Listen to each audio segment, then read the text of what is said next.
Hello दोस्तों, स्वागत है आपका हमारे नए वीडियो में। देखिए हम आज आपके लिए लेके आए हैं छत्तीसगढ़ राज्य जिला सहकारी बैंक और सहकारिता तथा बैंकिंग से संबंधित प्रश्न। यहाँ पर पहला प्रश्न है दोस्तों, निम्नलिखित में से किस जिला सहकारी केंद्रीय बैंक में सर्वाधिक जिले सम्मिलित हैं? तो जिला सहकारी केंद्रीय बैंक जगदलपुर इसका राइट आंसर होगा। डी ऑप्शन, जो चौथा ऑप्शन जो दिया है यहाँ पर, जिला सहकारी केंद्रीय बैंक जगदलपुर। अगला प्रश्न देखिए, छत्तीसगढ़ राज्य सहकारी बैंक अपेक्स बैंक का गठन कब किया गया है? तो 30 अक्टूबर 2000 को छत्तीसगढ़ राज्य सहकारी बैंक का गठन जो है 30 अक्टूबर 2000 को गठन किया गया है। निम्न में से कौन सा कथन सही है? पहला कथन दिया है, छत्तीसगढ़ राज्य सहकारी बैंक की संख्या प्रदेश में 1 है। छत्तीसगढ़ में जिला सहकारी केंद्रीय बैंक की संख्या 10 है। छत्तीसगढ़ में प्राथमिक कृषि साख सहकारी समिति की संख्या 2058 है। तो इसमें राइट आंसर क्या है? पहला और तीसरा इसका सही ऑप्शन है दोस्तों। पहला और तीसरा जो है सही है। पहला कथन और तीसरा कथन इसमें सही है। अगला क्वेश्चन देखिए, आगे बढ़ते हैं।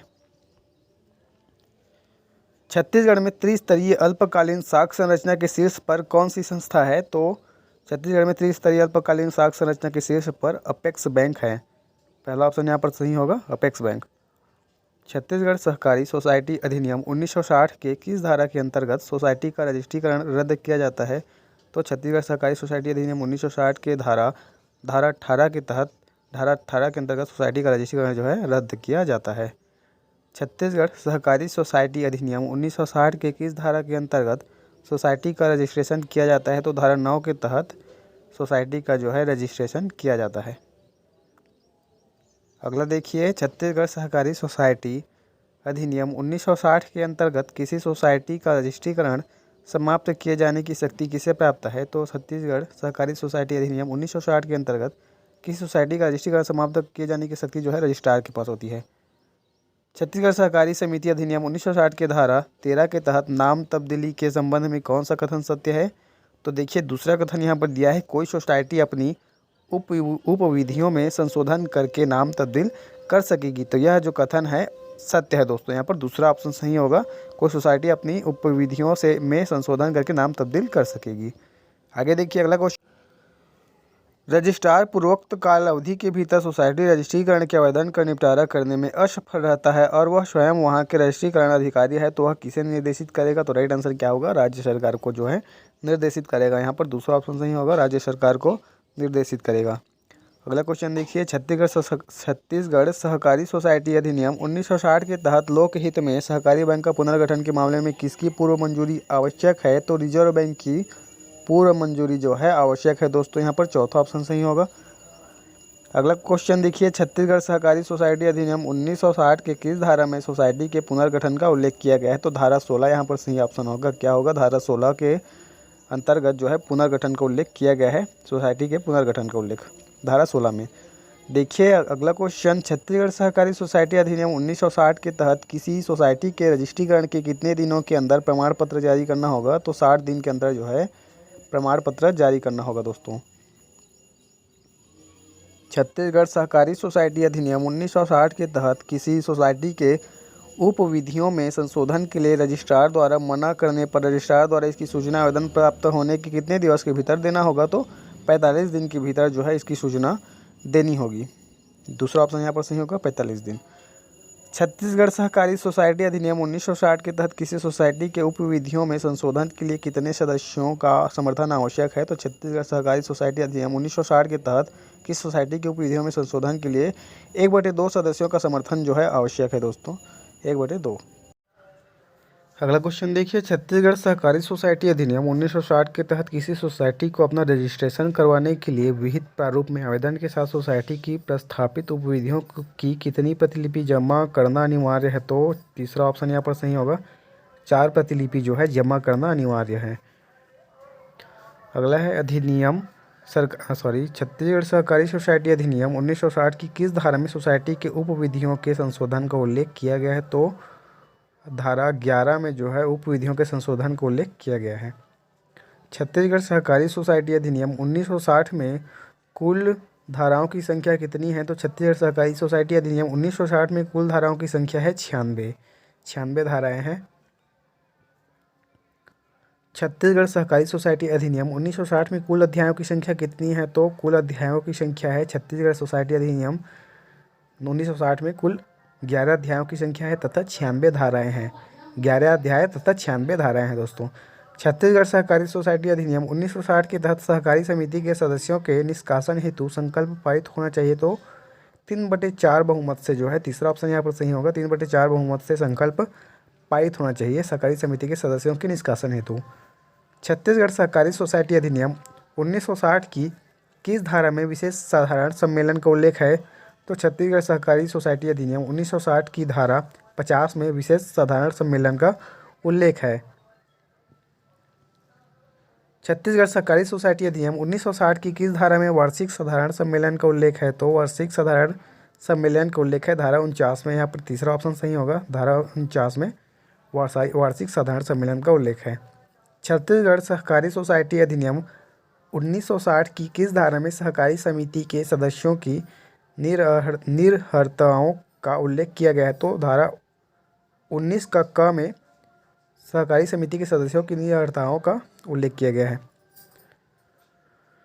छत्तीसगढ़ सहकारी सोसाइटी अधिनियम 1960 की किस धारा के तहत कोई सोसाइटी किसी व्यक्ति को नाम मात्र के सदस्य के रूप में प्रवेश दे सकती है? तो धारा 20 के तहत कोई सोसाइटी किसी व्यक्ति को नाम मात्र के सदस्य के रूप में प्रवेश दे सकती है, धारा 20 के तहत। छत्तीसगढ़ सहकारी सोसाइटी अधिनियम 1960 की किस धारा में रजिस्ट्रार की शक्तियों का उल्लेख किया गया है? तो धारा 8 में जो है 1960 की छत्तीसगढ़ सहकारी सोसाइटी अधिनियम 1960 की धारा 8 में रजिस्ट्रार की शक्तियों का उल्लेख किया गया है। किसी प्राथमिक सोसाइटी के रजिस्ट्रेशन के समय आवश्यक महिला सदस्यों की संख्या कितनी होनी चाहिए? तो किसी प्राथमिक सोसाइटी के रजिस्ट्रेशन के समय आवश्यक महिलाओं की सदस्य संख्या 1/3 जो है होनी चाहिए। संविधान में सहकारी समिति संबंधित अनुच्छेद कौन सा है? तो संविधान में सहकारी समिति संबंधित अनुच्छेद है 19 का 1 सी, 43 का बी, 243 का जेड का एच, 1, 2, 3 तीनों ऑप्शन यहाँ पर सही हैं। किस संविधान संशोधन से सहकारी समिति को संविधान में स्थान प्रदान किया गया? तो 97वां संविधान संशोधन से सहकारी समिति को संविधान में स्थान दिया गया। अंश पूंजी से क्या आशय है? तो अंश पूंजी से क्या आशय है? जब कंपनी अपने अंशों का निर्गमन करके पूंजी प्राप्त करती है उसे अंश पूंजी कहते हैं। जब कंपनी अपने अंशों का निर्गमन करके पूंजी प्राप्त करती है उसे अंश पूंजी कहते हैं। अल्पकालिक ऋण प्रदान करने के लिए सहकारी बैंकों को कितने स्तरों में बांटा गया है? तो अल्पकालिक ऋण प्रदान करने के लिए सहकारी बैंकों को 3 स्तरों में बांटा गया है। 3 स्तरों में बांटा गया है। अंतर्राष्ट्रीय सहकारिता दिवस 2023 की थीम क्या थी? तो अंतर्राष्ट्रीय सहकारिता दिवस 2023 की थीम थी कोऑपरेटिव्स फॉर सस्टेनेबल डेवलपमेंट। चौथा ऑप्शन यहाँ पर सही होगा। 2023 में किस तिथि को अंतर्राष्ट्रीय सहकारिता दिवस मनाया गया? तो 2023 में 1 जुलाई यहाँ पर सही आंसर होगा। 1 जुलाई को 2023 में अंतर्राष्ट्रीय सहकारिता दिवस मनाया गया। 2023 में अंतर्राष्ट्रीय सहकारिता दिवस किस माह को मनाया जाता है? तो अंतर्राष्ट्रीय सहकारिता दिवस जो है जुलाई माह में मनाया जाता है। कौन से माह में? जुलाई माह में। दुर्ग जिले में सहकारिता के जनक के रूप में किन्हें जाना जाता है? तो दुर्ग जिले में सहकारिता के जनक के रूप में रत्नाकर झा को जाना जाता है। यहाँ पर तीसरा ऑप्शन सही होगा। दुर्ग जिले में सहकारिता के जनक के रूप में रत्नाकर झा जी को जाना जाता है। छत्तीसगढ़ में किस व्यक्ति को सहकारिता पुरुष कहा जाता है? तो छत्तीसगढ़ में राम गोपाल तिवारी, यहाँ पर पहला ऑप्शन दिया है राम गोपाल तिवारी को। छत्तीसगढ़ में राम गोपाल तिवारी जी को जो है सहकारिता पुरुष कहा जाता है दोस्तों। अंश पूंजी कितने प्रकार के होते हैं? अंश पूंजी जो है 8 प्रकार के होते हैं। 8 प्रकार के होते हैं अंश पूंजी। तीसरा ऑप्शन यहाँ पर सही होगा। अंश पूंजी 8 प्रकार के होते हैं।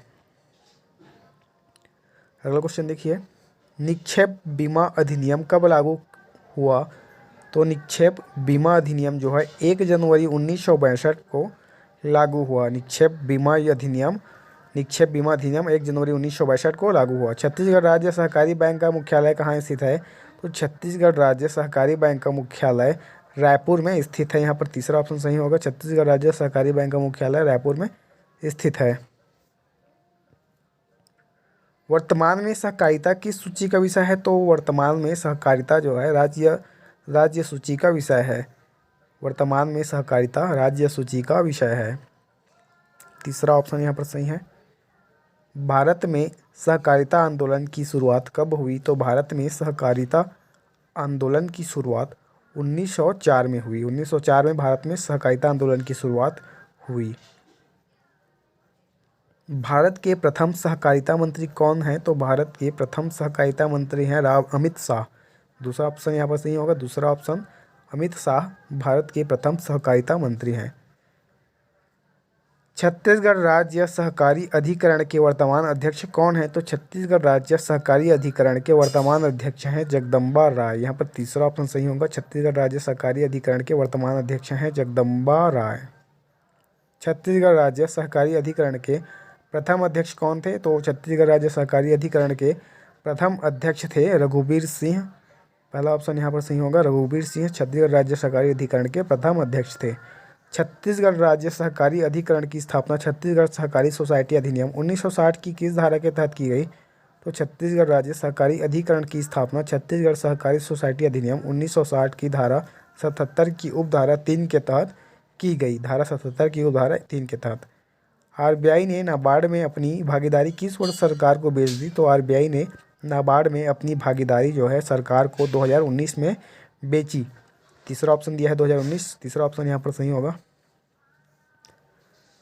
कृषि क्षेत्र में ऋण उपलब्ध कराने वाली सर्वोच्च संस्था कौन सी है? कृषि क्षेत्र में ऋण उपलब्ध कराने वाली सर्वोच्च संस्था है नाबार्ड। दूसरा ऑप्शन दिया है नाबार्ड, ये सही होगा। नाबार्ड की स्थापना किस पंचवर्षीय योजना के दौरान हुई थी? तो नाबार्ड की स्थापना 6वीं पंचवर्षीय योजना के दौरान हुई थी। नाबार्ड की स्थापना 6वीं पंचवर्षीय योजना के दौरान हुई थी। बैंकिंग रेगुलेशन एक्ट 1949 के किस धारा में सहकारी बैंकों का उल्लेख किया गया है? बैंकिंग रेगुलेशन एक्ट 1949 के धारा 56 में सहकारी बैंकों का उल्लेख किया गया है। बैंकिंग रेगुलेशन एक्ट 1949 की धारा 56 में सहकारी बैंकों का उल्लेख किया गया है।